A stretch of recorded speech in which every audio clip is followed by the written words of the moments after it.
Hello everyone, welcome back to my channel dual cracker. हम अपनी NCERT highlight series में chapter number 4 start कर चुके हैं, कार्बन एंड इट्स कंपाउंड, जिसकी हमने 3 सीरीज़ ऑलरेडी कंप्लीट कर ली है। आज हम इसकी केमिकल प्रॉपर्टीज़ के बारे में पढ़ेंगे, क्योंकि हमने इसकी फ़िज़िकल प्रॉपर्टीज़ और इसका स्ट्रक्चर पहले से हम डिस्कस कर चुके हैं कि कार्बन जो है हमारी बॉडी के अंदर 80% अमाउंट में पाया जाता है। आप अपने आसपास में सराउंडिंग में जिस भी चीज़ को देखोगे, आप कार्बन या कार्बन लाइक हर एक कंपाउंड अपने आसपास में पाओगे अपनी बॉडी के अंदर भी। अगर हम खाना खा रहे हैं तो खाना भी किस में, कार्बोहाइड्रेट्स की फॉर्म में, जिससे ग्लूकोज बन रहा है, उसमें भी कार्बन, हाइड्रोजन, ऑक्सीजन जो है मिक्स है। अब देखो, प्योर कार्बन नहीं होकर कार्बन किसी और के साथ में अपना कंपाउंड बना रहा है। कार्बन हाइड्रोजन के साथ मिक्स हो रहा है, ऑक्सीजन के साथ में मिक्स हो रहा है। तो हमने कुछ इसके बायोलॉजिकल टर्म्स हमने देख लिए और इसके फिजिकल टर्म्स भी।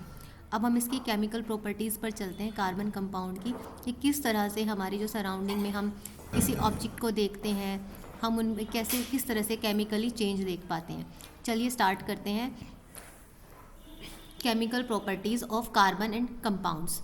इस सेक्शन में हम स्टडी करेंगे केमिकल प्रॉपर्टीज़ के बारे में कार्बन कंपाउंड्स की। जैसे हम since most of the fuels we use are इधर कार्बन और इट्स कंपाउंड। जैसे हम देखते हैं कि जो काफ़ी सारे जो फ्यूल्स होते हैं, या तो वो कार्बन है या कार्बन लाइक कंपाउंड से बने होते हैं। जैसे हमने देखा होगा कि एलपीजी है, हमारे घर में आती है, ब्यूटेन गैस होती है, तो वो किस तरह से कार्बन हाइड्रोजन से ही मिलकर बनती है। तो ये सारा जो है हम इसमें पढ़ेंगे। इसकी first property that is combustion.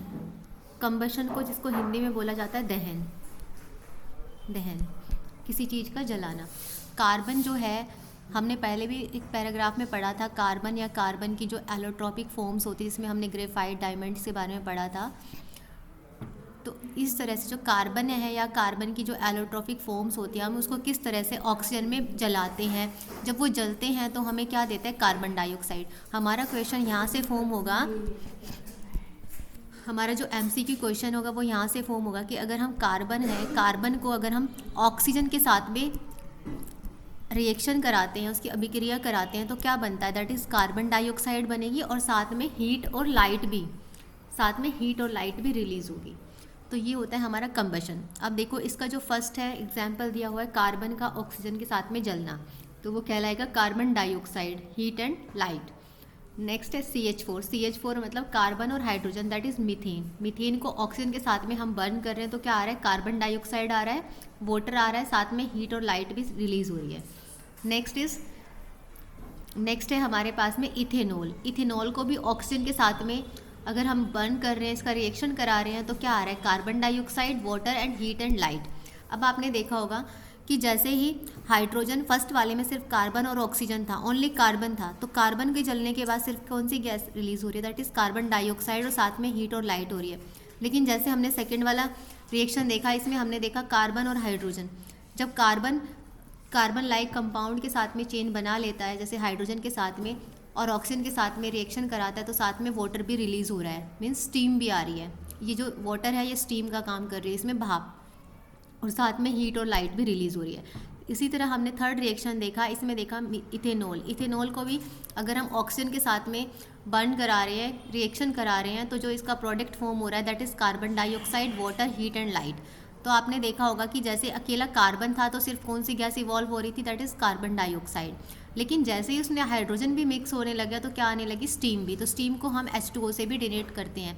H2O जो है फॉर्मूला वाटर का भी होता है, और इसको हम स्टीम से भी डिनोट किए जाते हैं। तो अगर हम किसी चीज़ को जलाते हैं तो जलने के बाद में जो भाप निकलती है तो उसको H2O ही बोला जाता है।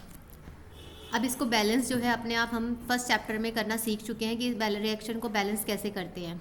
अब इसके बाद कुछ एक्टिविटी है जो हमें टीचर्स के साथ में उनके कंसर्न में ही हमने कुछ एक्टिविटी को परफॉर्म करना है। जैसे हम कार्बन कंपाउंड्स है, नेफ्थलीन बॉल्स है, घर में जो कपूर होता है, अल्कोहल है, उनको 1 बाय 1 किस में लेना है, एक स्पैचुला में लेना है, और उसको बर्न करके देखना है। अगर आप घर में जो है कपूर को बर्न करते हो तो आपने देखा होगा धुआं, स्टीम निकलना शुरू होती है, और साथ में आपने देखा होगा कि अगर उस पर हम हाथ लगाते हैं तो वो हीट भी होती है और लाइट भी जलता है, तो लाइट भी होती है। तो ये हमारी जो एक्टिविटीज़ है जो आपको अपने टीचर की ऑब्जर्वेशन में करनी है, अकेले नहीं करनी।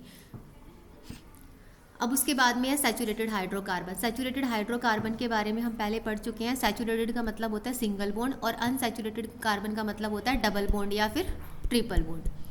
ठीक है, डबल बॉन्ड या ट्रिपल बॉन्ड। अब इसको हम एक एग्जाम्पल से समझेंगे। अगर हम 2 बच्चों का ग्रुप ले और उन 2 बच्चों को बोलें कि अगर वो अपना हैंड होल्ड करके रखें, हाथ पकड़ कर रखें, और उसके अलावा एक और ग्रुप लें जिसमें हम क्या करें, हम 3 बच्चों का ग्रुप लेंगे, तो उसमें क्या होगा, और एक अकेला बच्चा। आप मुझे बताओ कि अगर एक अकेला बच्चा खड़ा है, एक 2 बच्चे खड़े हैं, एक 3 बच्चे खड़े हैं, अगर आप खींचोगे, आपको खींचना इजीली कौन सा रहेगा, किस बच्चे को आप आसानी से खींच सकते हो अपनी ओर, तो आप किस बच्चे को खींच सकते हो, जो अकेला खड़ा होगा उसको। तो इसी तरह जो सैचुरेटेड हाइड्रोकार्बन्स होते हैं जिसके अंदर एक बॉन्ड होता है, तो उसको तोड़ना भी उतना ही आसान होता है एज़ कम्पेयर टू डबल और ट्रिपल बॉन्ड। तो सैचुरेटेड हाइड्रोकार्बन जो है वो क्लीन फ्लेम देते हैं, जबकि अनसैचुरेटेड कार्बन जो होते हैं वो येलो फ्लेम देते हैं, लोड्स ऑफ ब्लैक स्मोक। आपने देखा होगा जैसे घर में है, कई बार हमारी जो गैस है, जो बर्नर है, वो हमारे बर्तन को क्या करना, काला करना शुरू हो जाता है। तो उसका कारण क्या है, इसका मतलब क्या है कि जो गैस की जो पाइप है, जहाँ से वो फ्लेम आ रही है, जहाँ से एयर आ रही है, वहाँ पर कोई ना कोई ब्लॉकेज है, उस पाइप के अंदर कोई ना कोई ब्लॉकेज है जो पूरी तरह से जो है कंबस्ट नहीं हो पा रहा है, पूरी तरह से उसमें इग्निशन टेम्परेचर नहीं आ पा रहा है, जिसकी वजह से जो फ्यूल है वो कम्प्लीटली बर्न नहीं हो रहा है, इनकम्बस्टिबल हो रहा है। तो जिसकी वजह से जो है हमारे जो बर्तन है वो काले होने शुरू हो जाते हैं। दिस रिजल्ट इज़ अ सूटी deposit on the metal plate in activity 4.3 में हम देखेंगे। Limiting the supply of air result in incomplete combustion of even saturated hydrocarbons giving a सूटी फ्लेम। अभी हमने पढ़ा कि जो सैचुरेटेड हाइड्रोकार्बन्स है वो क्लीन फ्लेम देते हैं और अनसैचुरेटेड येलो फ्लेम देते हैं, लेकिन सैचुरेटेड भी कभी कभी सूटी फ्लेम भी देते हैं। कब, जब जो फ्यूल है वो इनकम्बस्टिबल रह जाता है, मतलब पूरी तरह से कम्बस्ट नहीं हो पाता, जल नहीं पाता है। जैसे गैस है या केरोसिन स्टोव है जो हम घर पर यूज़ करते हैं, जो हमारे इनलेट्स पाइप होते हैं एयर के किचन में लगे होते हैं, उनके अंदर जो सफिशिएंट ऑक्सीजन जितनी आनी चाहिए वो नहीं आ पाती, और पाइप की जो ब्लॉकेज हो जाती है उसकी वजह से जो है कंबस्टिबल नहीं हो पा रहा है सब्सटेंस कम्प्लीटली, और वो क्लीन फ्लेम भी नहीं आ पा रही है। लेकिन अगर वो ऑक्सीजन की सप्लाई बिल्कुल क्लियर है तो उसकी जो फ्लेम होगी वो कौन सी होगी, क्लीन ब्लू फ्लेम होगी। If you observe the bottom of the cooking vessels, अभी हमने बताया कि जैसे जैसे बर्तनों में काला होना शुरू हो जाता है, तो इसका मतलब एयर में के जो होल्स है जहाँ से वो सप्लाई आ रही है वहाँ पर क्या है, फ्यूल जो है वेस्ट होता जा रहा है और वो कम्प्लीटली बर्न नहीं हो पा रहा है और फ्यूल जो है वेस्ट हो रहा है। जैसे कॉल है, पेट्रोल है, अगर इसमें किसकी अमाउंट होती है, नाइट्रोजन सल्फर की होती है इन वाले फ्यूल में, their combustion result in the formation of oxides of sulphur and nitrogen. हमारा यहाँ से क्वेश्चन आएगा कि जो फ्यूल है जैसे कोयला है या पेट्रोलियम है, इनके अंदर ये पॉल्यूटेंट्स फ्यूल में क्यों आता है, क्योंकि इनके अंदर किसकी अमाउंट होती है, नाइट्रोजन और सल्फर की। तो हमसे पूछा जाएगा कोल एंड पेट्रोल में किसकी अमाउंट ज़्यादा होती है, तो किसकी हो जाएगी, नाइट्रोजन एंड सल्फर। जैसे ही ये सल्फर और नाइट्रोजन की अमाउंट ज़्यादा हो जाएगी तो ये ऑक्सीजन के साथ में रिएक्ट कर लेगा और वो सल्फर ऑक्साइड और नाइट्रोजन ऑक्साइड मेजर पॉल्यूटेंट जो है एनवायरनमेंट की स्प्रेड हो जाएंगी। Why do we substance burn with और विदाउट फ्लेम। तो जो ये वाला पैराग्राफ है ये भी आपको पढ़ना है कि जो एलपीजी है वो हमारे घर के अंदर आ रही है, जैसे हम कैंडल को बर्न करते हैं, एलपीजी को बर्न करके देखोगे तो आप देखोगे इसमें जो है किस तरह की फ्लेम आ रही है, ये आप एक्टिविटी जो है घर पर करके देखोगे। और जो कॉल और पेट्रोल है वो किस तरह से फॉर्म हुए हैं, तो सबको पता है जो ये फोसिल फ्यूल्स होते हैं, जब भी डेड और डिकेइंग मैटर होता है, जैसे लीव्स है या कोई भी माइक्रो ऑर्गेनिज्म या ऑर्गेनिजम्स होते हैं, वो डेड और डिके हो जाते हैं, कुछ टाइम के बाद सड़ जाते हैं, तो वो फोसिल फ्यूल बन जाते हैं। तो ये भी हम बायोलॉजिकल और जियोलॉजिकल दोनों प्रोसेसेस के अंदर होती है इसको बनने में, क्योंकि कॉल जो है वो ट्रीज़ से, फर्न से या किसी प्लांट से जो भी मिलियंस ऑफ ईयर्स इनको बनने में लग जाते हैं। नेक्स्ट है ऑक्सीडेशन। अब जो ऑक्सीडेशन है उसके बारे में हम चैप्टर नंबर 1 में पहले से पढ़ भी चुके हैं। अब देखते हैं इसकी जो केमिकल प्रॉपर्टीज़ है वो क्या कहते हैं। You have learned about oxidation in chapter number 1। Carbon compounds can be easily oxidise on combustion. जो कार्बन कंपाउंड्स है वो इजीली ऑक्सीडाइज हो जाते हैं। ऑक्सीडाइज का मतलब होता है ऑक्सीजन का deposition. In addition to this complete oxidation we have reaction. अब हमारे पास रिएक्शंस है, अल्कोहल किस में कन्वर्ट होते हैं, कार्बोक्सिलिक एसिड में। अब ये रिएक्शन से देखते हैं। देखो जैसे ये वाला है, इसमें दिखा हुआ है C2H5OH, जिन्होंने चेन को ब्रेक करके लिखा हुआ है CH3CH2OH करके लिखा हुआ है, दैट इज़ इथेनॉल।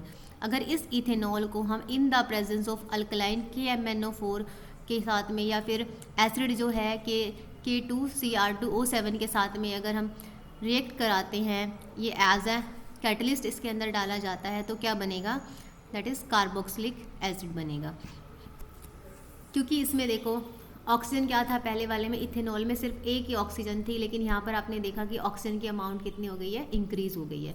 तो this reaction is known as oxidation. Oxidation reaction में क्या होता है, एडिशन ऑफ ऑक्सीजन हो जाता है। जितनी पहली ऑक्सीजन की अमाउंट थी उस ऑक्सीजन से ज़्यादा ऑक्सीजन हमारे इसमें अवेलेबल हो जाती है। जैसे पोटेशियम परमैंगनेट है जो ये एसिडिफाइड है, पोटेशियम डाइक्रोमेट है, ये एक ऑक्सीडाइजिंग एजेंट की तरह काम करते हैं, ये अल्कोहल को एसिड में कन्वर्ट करते हैं। तो हमारा क्वेश्चन यहाँ से पूछा जाएगा कि कौन सा अल्कलाइन या एसिडिफाइड ऐसे ऑक्सीडाइजिंग एजेंट है जो अल्कोहल को एसिड में कन्वर्ट करते हैं। तो हमारा आंसर अल्कलाइन में आ जाएगा पोटेशियम परमैंगनेट यानी कि KMnO4, और एसिड में हो जाएगा हमारा पोटेशियम डाइक्रोमेट, तो K2Cr2O7। ये अल्कोहल को एसिड्स में कन्वर्ट करता है क्योंकि इसमें एडिशन ऑफ ऑक्सीजन हो रही है, इसलिए इनको ऑक्सीडाइजिंग एजेंट्स बोला जाता है। नेक्स्ट है हमारा एडिशन रिएक्शन। एडिशन से हमें पता चलता है कि किस चीज़ का ऐड होना। जो अनसैचुरेटेड हाइड्रोकार्बन्स होते हैं उनके साथ में हाइड्रोजन जो है अटैच की गई है, और इन द प्रेजेंस ऑफ कैटलिस्ट, और एक कैटलिस्ट भी इसके साथ में है, या तो पैलेडियम होगा या निकल होगा। क्यों किया गया है, उसको सैचुरेटेड हाइड्रोकार्बन बनाने के लिए। जो एडिशन रिएक्शन है अगर इसमें देखा जाए तो ये क्या काम कर रहा है, अनसैचुरेटेड हाइड्रोकार्बन को सैचुरेटेड में कन्वर्ट कर रहा है with the help of hydrogen, and catalyst is निकल एंड पैलेडियम। कैटलिस्ट वो अब हमसे हमारा जो क्वेश्चन आएगा वो यहाँ से आएगा, what do you mean by catalyst. Catalyst क्या होते हैं, कैटलिस्ट उनको बोला जाता है कि जो रेट ऑफ रिएक्शन को इंक्रीज कर दे। जो भी काम हमारा ज़्यादा टाइम 1 घंटे में होने वाला हो तो हम कैटलिस्ट डालकर उस काम को 15 से 20 मिनट में करवा सकते हैं, that is known as catalyst. और हमारी जो रिएक्शन है उसको अनइफेक्टेड रहने दे, मतलब हमारी रिएक्शन को ख़राब ना करें, जो हमें रिजल्ट चाहते हैं वही वाला प्रोडक्ट उसका फॉर्म हो। This reaction is commonly use in hydrogenation of vegetable oils. आपसे जो क्वेश्चन आएगा वो पूछा जाएगा कि एडिशन रिएक्शन है वो कहाँ पर यूज़ होती है, तो वो हाइड्रोजनेशन ऑफ वेजिटेबल ऑयल्स में, जो घरों के अंदर जो खाना पकाने में हम यूज़ करते हैं तो वहाँ पर एडिशन रिएक्शन होता है। और कौन सा कैटलिस्ट, निकल कैटलिस्ट उसमें यूज़ होता है। Vegetable oil generally have long unsaturated carbon chains while animal fats have saturated carbon chains. हमारा यहाँ से भी क्वेश्चन होगा कि जो वेजिटेबल ऑयल है वो अनसैचुरेटेड है या सैचुरेटेड है। तो वेजिटेबल ऑयल जो है वो जनरली अनसैचुरेटेड कार्बन चेन होता है, जबकि जो एनिमल के जो फैट है वो सैचुरेटेड कार्बन चेन है। तो ये 2 क्वेश्चन यहाँ से फॉर्म होंगे, हाइड्रोजनेशन ऑफ वेजिटेबल ऑयल का और कौन सा कैटलिस्ट यूज़ हुआ है, दैट इज़ निकल कैटलिस्ट। इसके अलावा वेजिटेबल ऑयल जो है अनसैचुरेटेड है, एनिमल फैट्स है जो सैचुरेटेड है। You must have seen advertisement stating that some vegetable oils are healthy. आपने काफ़ी एडवर्टाइजमेंट देखी होगी कि ये वाला वेजिटेबल ऑयल जो है काफ़ी हेल्दी है। Animal fat generally contain saturated fatty acids. जो एनिमल फैट्स होते हैं उनके अंदर क्या होता है, फैटी एसिड्स पाए जाते हैं which are said to be harmful for health. Oil containing unsaturated fatty acid should be chosen for cooking. तो अब देखो यहाँ से पूछा जाएगा कि जो एनिमल फैट्स हैं सैचुरेटेड कार्बन चेन है, लेकिन फिर भी वो प्रेफर नहीं किए जाते क्योंकि उसके अंदर सैचुरेटेड फैटी एसिड्स होता है। लेकिन ऑयल कंटेनिंग है उनके अंदर अनसैचुरेटेड फैटी एसिड्स होते हैं जो किसके लिए चूज़ किए जाते हैं, कुकिंग के लिए। तो यहाँ से भी हमारा क्वेश्चन फॉर्म होगा। Next is substitution. सब्सटीट्यूशन का मतलब क्या होता है, एक चीज़ को दूसरी जगह पर, एक जगह से हटाकर दूसरी जगह पर इन्वॉल्व करना। Saturated hydrocarbons are fairly unreactive. ये अनरिएक्टिव होते हैं, are inert in the presence of most reagent. However in the presence of sunlight की प्रेजेंस में जो क्लोरीन है वो ऐड कर दिया जाता है और हाइड्रोकार्बन जो है वो एक फास्ट रिएक्शन कर लेता है। अभी हम इसको देखते हैं रिएक्शन में। Chlorine can replace the hydrogen atoms 1 by 1। और जो हाइड्रोजन एटम्स जो है कार्बन चेन में लगे हुए हैं उनकी जगह पर कौन अपनी जगह ले लेता है, chlorine. It is called a substitution reaction. देखो सब्सटीट्यूशन का मतलब क्या हुआ, पहले क्या था, यहाँ पर कार्बन के साथ में कौन अटैच था, हाइड्रोजन। लेकिन जैसे ही क्लोरीन आया, क्लोरीन ने रिएक्शन को फास्ट करा दिया और हाइड्रोजन को रिप्लेस करके अपने आप उसकी जगह उसने ले ली। तो दैट इज़ सब्सटीट्यूशन प्रोसेस। क्योंकि जो है वन टाइप ऑफ एटम और ग्रुप ऑफ एटम्स जो है एक दूसरे की जगह ले सकते हैं। A number of products are usually found with the higher homologous of alkanes। अब ये जो हमने homologous सीरीज पढ़ी थी उसी की तरह alkanes की फॉर्म में, जैसे CH4 है, C2H5OH, इस तरह से homologous सीरीज इन्होंने बना ली। कुछ इंपॉर्टेंट कार्बन कंपाउंड्स होते हैं इथेनॉल और इथेनॉइक एसिड, कि इथेनॉल और इथेनॉइक एसिड्स है वो किस तरह से रिएक्शंस करते हैं। तो इनकी कुछ प्रॉपर्टीज़ हैं इथेनॉल की। इथेनॉल जो है लिक्विड होता है रूम टेम्परेचर पर। हमारा क्वेश्चन यहीं से फॉर्म होगा कि इथेनॉल जो है वो सॉलिड होता है या लिक्विड होता है। तो ये क्या होता है, लिक्विड रूम टेम्परेचर पर। Ethanol is commonly called, ethanol को हम अल्कोहल भी बोलते हैं और ये काफ़ी एक्टिव इंग्रेडिएंट होता है इसमें अल्कोहलिक ड्रिंक्स में, जो अल्कोहलिक ड्रिंक्स होती हैं उसमें। In addition because it is a good solvent, कि गुड सॉल्वेंट भी है, मतलब डिजॉल्व भी हो जाएगा। It is use in medicine, ये मेडिसिन में यूज़ होता है as a tincture, iodine, cough syrup में और मैनी टॉनिक्स में। तो इथेनॉल के यूजेस कहाँ पर हो रहे हैं, मेडिसिन में होते हैं। Ethanol is also soluble in water, ये पानी के अंदर भी घुल जाती है। Consumption of small quantities of dilute ethanol causes drunkenness. अगर जो है डाइल्यूट इथेनॉल जो है अगर हम क्वांटिटी में ले लें, स्मॉल क्वांटिटी में ले लें, तो उसको बोलते हैं ड्रंकनेस। जैसे ड्रिंकिंग करते हैं लोग तो वो किसको लेते हैं, इस डाइल्यूट इथेनॉल को लेते हैं। However intake of a small quantity of pure ethanol called absolute alcohol can be lethal. अगर उसमें वाटर वगैरह मिक्स ना करके प्योर इथेनॉल ले ले तो उसको क्या बोला जाता है, absolute alcohol. Also long term consumption of alcohol leads to many health problem. और जो लोग ज़्यादा टाइम तक इस इथेनॉल का कंजप्शन करते हैं तो वो हेल्थ प्रॉब्लम बोली जाती है। जैसे हमने देखा होगा कि हम किसी मेडिसिन को एक लंबे समय तक चलाते रहे तो उससे भी क्या हो जाता है, हमें हेल्थ प्रॉब्लम होनी शुरू हो जाती है, क्योंकि वो दवाई हमारे ऊपर असर करना बंद कर देती है। अब इसका रिएक्शन है इथेनॉल का, सबसे पहले रिएक्शन सोडियम के साथ में है। ये इथेनॉल है, इथेनॉल को किसके साथ में रिएक्ट किया, सोडियम के साथ में, तो क्या बन गया, सोडियम इथेऑक्साइड।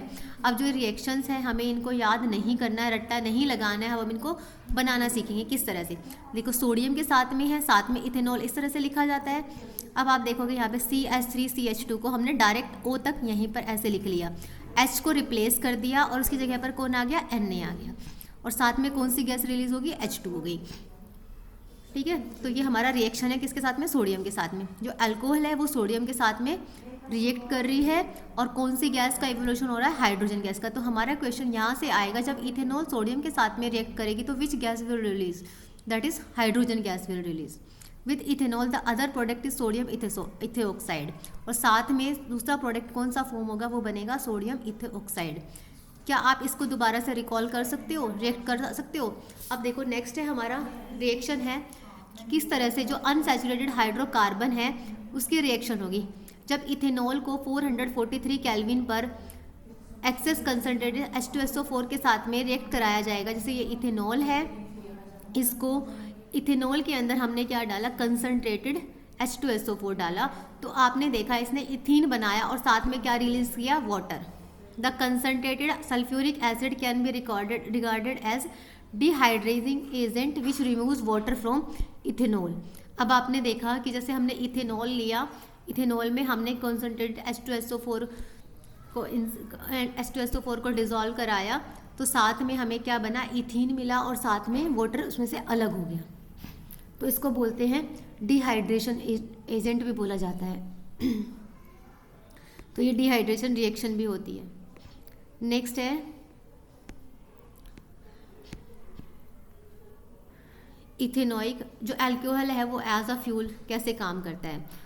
जो शुगर केन की जो प्लांट्स है यहाँ से सनलाइट से, जो सनलाइट जो है वो कन्वर्टर का काम करेगा और इसमें जो है केमिकल एनर्जी फॉर्म होगी, और जो शुगर केन होता है उसके जूस से क्या बनाई जाती है, इनको फर्मेंट करके इथेनॉल बनाई जाती है, यानी कि अल्कोहल बनाई जाती है। कुछ कंट्रीज़ में जो ये अल्कोहल है वो पेट्रोल वगैरह में भी डिज़ोल्व की जाती है, क्योंकि ये फ्यूल को क्लीन करने का काम करती है। और ये कौन सा क्या देती है, जब ये कार्बन डाइऑक्साइड और वाटर, जब जैसे इसको हम जलाएंगे तो ये on burning on and water on burning in sufficient air oxygen, जब ये जलेगा तो कार्बन डाइऑक्साइड और वाटर क्लीन फ्यूल देगी। प्रॉपर्टीज ऑफ इथेनॉइक एसिड, अब हम इथेनॉइक एसिड की प्रॉपर्टीज पढ़ेंगे। Ethanoic acid is commonly called the acetic acid. अब दूसरा नाम यहाँ से हमारा क्वेश्चन फॉर्म होगा, इथेनोइक एसिड को एसिटिक एसिड भी कहा जाता है। क्यों? क्योंकि ये कार्बोक्सिलिक एसिड के ग्रुप से बिलोंग करता है। 5 से 8% सॉल्यूशन जो है एसिटिक एसिड का पानी में है, जिसको विनेगर बोला जाता है। Used widely as a preservative in pickles, और ये पिकल्स को प्रिजर्वेटिव में काम करता है। Melting point of ethanoic acid is 290 kelvin and hence it often freeze during winter in cold climates. तो आपने देखा होगा कि जो प्योर इथेनोइक एसिड है 290 डिग्री केल्विन टेम्परेचर पर ये मेल्ट होती है, और इसको फिर क्या किया जाता है, फ्रीज किया जाता है विंटर में, कोल्ड क्लाइमेट्स में। और ये क्या देगी, ये ग्लेशियस एसिटिक एसिड। इसको ग्लेशियल, जब हम फ्रीज कर देंगे तो उसको ग्लेशियल एसिटिक एसिड बोला जाता है। The group of organic compounds called, organic compounds के ग्रुप को क्या कहा जाता है, कार्बोक्सिलिक एसिड्स कहा जाता है। उनका एसिड नेचर होता है। हावेर अनलाइक मिनरल एसिड्स जैसे HCl है, which are completely ionised, carbolic acids are weak acids, जो कम्प्लीटली आयनाइज होते हैं, और इनको वीक एसिड्स भी बोला जाता है। ठीक है, तो क्वेश्चन हमारा यहाँ से आएगा, carboxylic acids are weak acids और स्ट्रॉन्ग एसिड्स। तो the question answer is weak acids. अब इसका रिएक्शन पढ़ रहे हैं हम इथेनोइक एसिड का, एस्टरिफिकेशन। एस्टरिफिकेशन जो रिएक्शन है उसमें क्या एस्टर की फॉर्मेशन होती है। जब, अब यहाँ पे देखो हम पढ़ेंगे इथेनोइक एसिड लेना है, साथ में हमने क्या लिया, इथेनॉल। इन दोनों को रिएक्शन, इन दोनों का जब रिएक्शन कराएंगे तो ये कौन सा रिएक्शन होगा, सबसे पहले हमसे ये पूछा जाएगा, दिस इज रिवर्सिबल और इरिवर्सिबल। तो this reaction is reversible reaction. हमारा यहाँ से आंसर हो जाएगा एस्टरिफिकेशन इज रिवर्सिबल रिएक्शन। इसमें देखो एस्टर की फॉर्मेशन हो रही है, ये एस्टर है, और साथ में क्या रिलीज हो रहा है, water, in the presence of acid. Acid जो है एज अ कैटलिस्ट काम कर रहा है। हम इसमें कोई भी एसिड जो है इसके साथ में मिक्स कर सकते हैं, जैसे H2SO4 है, HCl है, कोई भी एसिड इसकी प्रेजेंस हम दिखा सकते हैं। एस्टर्स की जो स्मेल है वो कैसी होगी, स्वीट होगी, ये वाला क्वेश्चन फॉर्म होगा। उसके बाद ये परफ्यूम्स बनाने में यूज़ होता है, और कोई भी फ्लेवरिंग एजेंट्स के लिए यूज़ किया जाता है। जब सोडियम हाइड्रोक्साइड होगा, इसके साथ में एसिड की जगह पे हम क्या रखेंगे, इसकी जगह अल्कली रखेंगे, दैट इज सोडियम हाइड्रोक्साइड। तो जो एस्टर है वो दोबारा से किस में, अल्कोहल में कन्वर्ट हो जाएगा, और साथ में sodium salt of carboxylic acid भी देगा। This is known as saponification reaction. तो क्वेश्चन हमारा यहाँ से आएगा, सेफोनिफिकेशन रिएक्शन क्या होती है, जब एस्टर के साथ में हम किसको कर दें, मिक्स अल्कली को कर दे, सोडियम हाइड्रोक्साइड को कर दे, तो दोबारा से ये इथेनॉल साथ में हमें क्या देगा, दोबारा से भी कन्वर्ट हो जाएगा, तो ये इथेनोइक एसिड भी देगा, और साथ में ये सोडियम सॉल्ट भी देगा। तो इस रिएक्शन को बोला जाता है सफोनिफिकेशन रिएक्शन, और ये प्रिपरेशन ऑफ सोप, साबुन बनाने में काम आता है। सोप में जो है साबुन के अंदर सोडियम और पोटेशियम के सॉल्ट्स होते हैं, जो एक लंबी चेन बनाते हैं कार्बोक्सिलिक एसिड्स की, जिसको हम मिसल फॉर्मेशन भी बोलते हैं। जैसे ये वाला CH3CO C2H5, ये ईस्टर, इसके साथ में किसको मिक्स कर दिया हमने, sodium hydroxide NaOH, that is alkali, साथ में C2H5OH इथेनॉल हो गई, और CH3CONA सोडियम की चेन बन गई। अब यहाँ पर नेक्स्ट है reaction with a base. Base के साथ में ये कैसे काम करेगा, इथेनोइक एसिड है, जब रिएक्ट करेगा बेस के साथ में, सोडियम हाइड्रोक्साइड है, इथेनोइक एसिड को सोडियम हाइड्रोक्साइड के साथ में रिएक्ट कराएंगे तो क्या बनेगा, ये सोडियम इथेनोइड बनेगा, और साथ में क्या हो जाएगा, वाटर आ जाएगा। How does ethanoic acid react with carbonates and hydrogen carbonates, ये किस तरह से रिएक्ट करता है। देखो इथेनोइक एसिड को सोडियम कार्बोनेट और सोडियम हाइड्रोजन कार्बोनेट के साथ में करेंगे तो यहाँ पर क्या बना, सोडियम इथेनोइड। आपने देखा कि अगर हम सिर्फ सोडियम कार्बोनेट को कर रहे हैं या फिर सोडियम हाइड्रोजन कार्बोनेट, दोनों में किसकी फॉर्मेशन हो रही है, दोनों में सोडियम दोनों के अंदर किसकी हो रही है, दोनों के अंदर सोडियम, जब कार्बोनेट और इसको कर रहे हैं तो दोनों के साथ में किसकी फॉर्मेशन हो रही है, सोडियम इथेनोइड की हो रही है, और साथ में वाटर और कार्बन डाइऑक्साइड भी रिलीज हो रहा है। इसको हम सोडियम एसीटेट भी बोला जाता है। अब उसके बाद हमारा लास्ट टॉपिक है, that is soaps and detergent. अब जो ये डायग्राम है ये फॉर्मेशन ऑफ मिसल फॉर्मेशन है।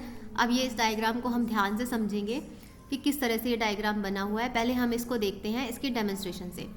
Effect of soap in cleaning, आपने देखा होगा कि साबुन से हमारा जो कुछ भी हम साफ़ करते हैं तो साफ़ हो जाते हैं। Most dirt is oily in nature, जैसे हम गर्मी के अंदर हमारे जो कॉलर वगैरह है उसमें ऑयल सा आ जाता है और ज़्यादा गंदगी हो जाती है, तो वो पानी जब हम उसको साफ़ करते हैं तो वो अच्छे से छूट नहीं पाते। आपने देखा होगा ना कि जो कपड़े गंदे होने के बाद हम उसको ज़्यादा रगड़ना पड़ता है तो साफ़ नहीं हो पाते। तो मॉलिक्यूल जो है साबुन के, उसके अंदर क्या क्या पाया जाता है, सोडियम और पोटेशियम साल्ट पाए जाते हैं जो कार्बोक्सिलिक एसिड की एक लंबी चेन बना देते हैं। अब जो उसके आयनिक एंड्स होते हैं सोप के, जो क्या करते हैं, इंटरेक्ट करते हैं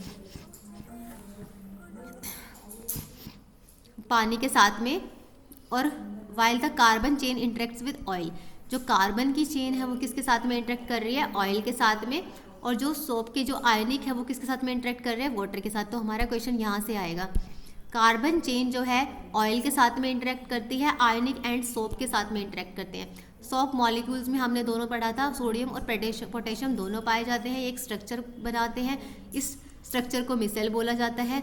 एक एंड पर जो मॉलिक्यूल है वो ऑयल की तरफ जाते हैं, दूसरे वाले किसकी तरफ जाते हैं, आयनिक एंड से आउटसाइड जाते हैं। तो इस फॉर्मेशन को हम इमल्शन बोला जाता है, पानी के अंदर मतलब धुलना। सोप मिसल दस help in pulling out the dirt in water, जो ये सोप मिसल जो झाग बन जाते हैं, मिसल का मतलब एक स्कम जो बन जाता है, इसका झाग बन जाता है, वो क्या करता है, डस्ट को बाहर निकालने का काम करता है कपड़े से, और हमारे कपड़े जो है साफ़ हो जाते हैं। अब आप देख रहे होंगे यहाँ पे देखो दो एंड होते हैं, ये वाला, ये हेड और ये टेल। यहाँ पर सोडियम आयंस है, ठीक है, ये सोडियम आयंस है। यहाँ पर इसका जो ये स्कम बन रहा है, यहाँ से क्या करेगा, जो ये कपड़ा है यहाँ से ऑयल ड्रॉपलेट्स को बाहर लेकर आएगा, तो इसको बोला जाता है मिसल फॉर्मेशन।